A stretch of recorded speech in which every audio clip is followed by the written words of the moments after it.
What's going on YouTube? Jamil here, and wow, another video about co-living. Do you think maybe this might be a part of a series?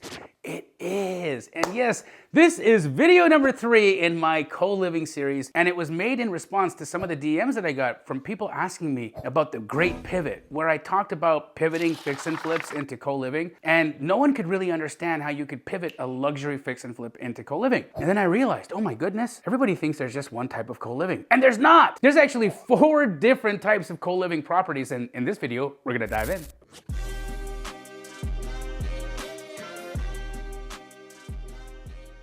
All right, YouTube, so yes, there are 4 different types of co-living property, and they're not just one. I'm sure everybody is familiar with the first type, which is the affordable co-living home, right? This is the co-living properties that I've been heavily investing in. These are in working class C and D neighborhoods, close to public transportation, that are typically priced in the $250 to $275 a week range per room. So you're usually getting anywhere from $1,000 to $1,500 a month per room in the affordable housing sector. But that's just one sector. Now, of course, the affordable housing sector is going to be close to different industries and close to public transportation. I love buying them when they are close to public transportation and especially located on busy roads because I can get incredibly great deals that way. But what other type of co-living is there? Well, let's look at the second type of co-living home, and that's a luxury co-living property. Now, you may think, Jamil, who in the heck would want to live in a luxury co-living property? Actually, quite a few people. You see, what ends up happening is you get traveling people who go from different cities and they only spend a certain amount of time in a specific place at any given moment, right? Like for me, for instance, I love living in different places. I have a place in LA, I have a place in Canada, I have a place in Phoenix, and I spend a tremendous amount of money doing that. Now, of course, I'm a little bit of a different case because I've built large companies, I've made millions and millions of dollars, and so economically, I'm cool to have multiple homes, especially being in the real estate business myself. But what if I was just a high-level exec or somebody that's an entrepreneur that made good money but didn't want to own like homes in every city that I want to stay in? Well, I also don't want to stay in C and D class neighborhoods either. I want to be comfortable. I want to live where there's a Whole Foods. I want to live where I can go to the corner store and there's flowers available there. I want to go where I can buy expensive coffee, right? It's just how I like to live. And so I would absolutely live in a luxury co-living home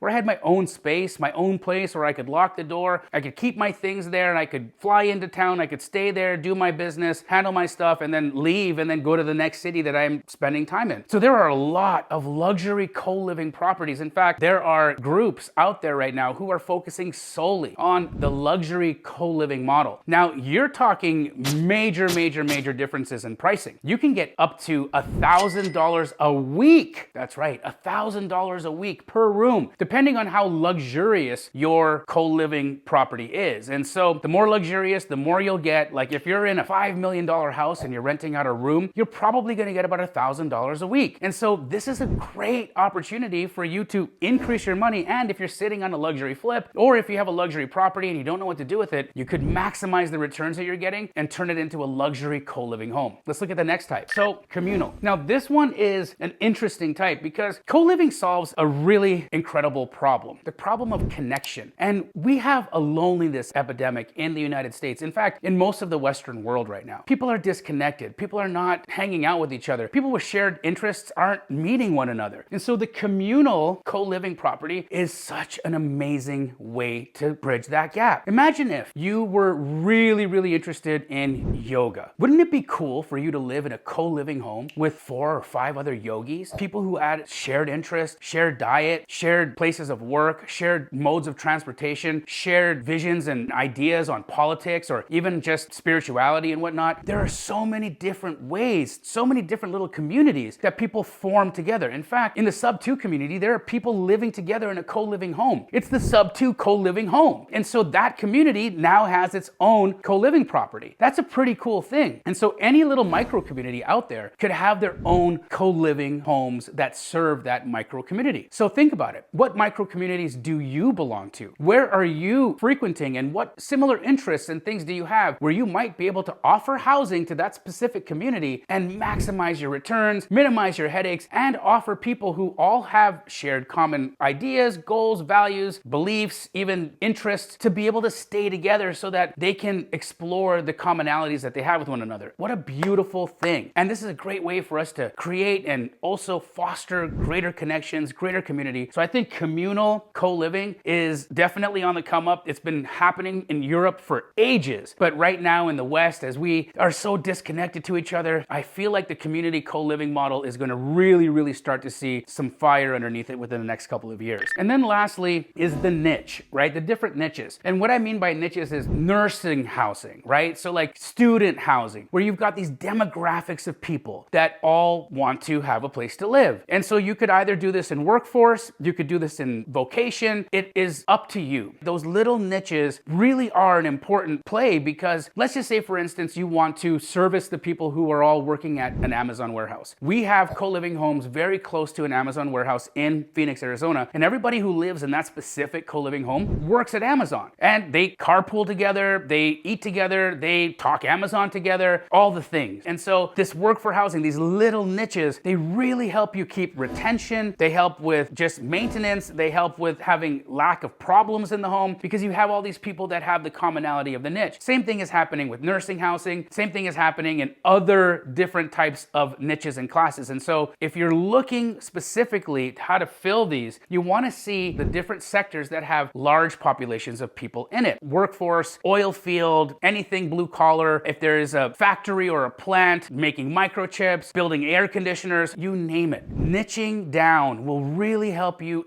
reduce the amount of turnover you have, reduce the amount of problems that you have, and you can really charge a premium because people want to live where their friends are. They want to live where people that are like them are living, and they'd be more willing to pay a little bit of a premium to get there. And believe me, they're not leaving until they have to. So if you've been getting interested in co-living, but you've been thinking, I really don't want to be in the affordable housing sector. I don't want to deal with the types of people, or I don't want to deal with the problems, or I don't want to deal with that segment of the population at all. There's so much more to do. You can build luxury co-living, you can do communal co-living, and you can do niche co-living. The realities are there's so many options. You got so many ways to play, so many ways to get paid. Guys, if you like this video, hit the like button, subscribe to the channel because apparently half of you who watch this don't, and also leave me a comment and let me know if I missed a type of co-living. I'd love to hear about it.